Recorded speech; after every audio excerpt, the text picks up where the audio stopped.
Hi friends, இன்றைக்கி என்ன செய்யலான்னு பார்க்கலாங்களா? நான் வந்து ஆந்திரா டிஷ் தான் மறுபடியும் வந்துட்டேன். பச்சை மிளகா தக்காளி வச்சு பச்சை மிளகா டொமோட்டோ, பச்சை மிரப்பக்காய டொமோட்டோ பச்சடி அதுதான் செய்ய போகிறேன்.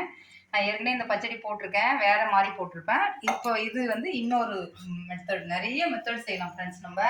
ஃப்ரெண்ட்ஸ் எண்ணெய் காயுது, தனியா போட்டுருங்க. ஒரு ஸ்பூன் கிட்ட தனியா, சீரகம் 2 ஸ்பூன் சீரகம். இது நல்லா பொடிஞ்சு வருது. நான் ஒரு 15 பச்சை மிளகா, உங்கள் காரத்துக்கு ஏற்ற மாதிரி போட்டுங்க. இது நாங்கள் வந்து காரம் சாப்பிடுவோம், போடுறோம். உங்களுக்கு காரம் கம்மியாக வேணும், நான் இவ்வளோ சாப்பிட மாட்டேன் அப்படின்னா இது பண்ணிங்க. இது நல்லா கழுவிட்டு 2 உடச்சி வச்சு இது கூட வந்துட்டு இங்கே பாருங்கள், பூண்டு தோலோடே போட்டுக்கோங்க, நல்லாயிருக்கும். இங்கே பாருங்கள், இந்த அளவு வதங்கிடுச்சு. நான் போய் கருவேப்பிலை பறிச்சுட்டு வந்தேன் ஃப்ரெண்ட்ஸ். அதுக்குள்ளே கொஞ்சம் இதுவாகிடுச்சு, நல்லா வதங்கிடுச்சு. கருவேப்பிலை இதில் போட்டுக்குங்க. தோட்டத்து கருவேப்பிலை குட்டி குட்டியாக இருக்குது ஃப்ரெண்ட்ஸ் செடியில், அதனால் இங்கே பாருங்கள். புளி கொஞ்சம் புளி போட்டுக்குங்க, ஒரு நெல்லிக்காய் சைஸ் புளி. இதுவும் போட்டு நல்லா இந்த எண்ணெயிலே வதக்கிடுங்க. பார்த்தீங்களா, இப்போ வந்து தக்காளி நான் ஒரு 300 கிராம் தக்காளி எடுத்து நல்லா வாஷ் பண்ணிவிட்டு இப்படி கட் பண்ணி வச்சுருங்க. இது இதுலேயே சேர்த்துருங்க. சேர்த்துட்டு இதில் கொஞ்சம் உப்பு சேர்த்துக்கலாம். இப்போ பாருங்கள், இந்த உப்பு சேர்த்துக்குள்ள சேர்த்துட்டு இது நல்லா நமக்கு வதங்கி வரும். இங்கே பாருங்கள் ஃப்ரெண்ட்ஸ், இந்த அளவுக்கு நமக்கு வதங்கினா போதும்.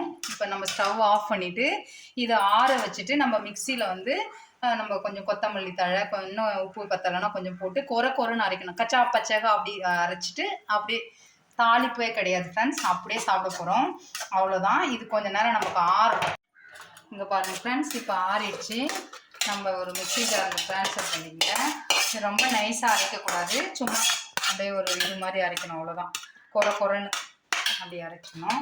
இது கூட வந்து கொஞ்சம் ஒரு கை பிடிக்காத கொத்தமல்லி, நம்ம உப்பு வந்து போட்டிருக்கோம், கொஞ்சமாக உப்பு போட்டுக்கலாம். நம்ம ஏற்கனவே போட்டிருக்கோம். கொஞ்சம் உப்பு போட்டு தண்ணி எதுவும் விட வேண்டாம், இப்படியே நம்ம அரைச்சிட்டு வரோம். இங்கே பாருங்கள் ஃப்ரெண்ட்ஸ், அவ்வளோதான். இப்போ வந்து ஒரு பவுலில் மாற்றிடலாம். இதுக்கு தாளிப்பே தேவையில்லை, வேணும்னா போட்டுக்குங்க.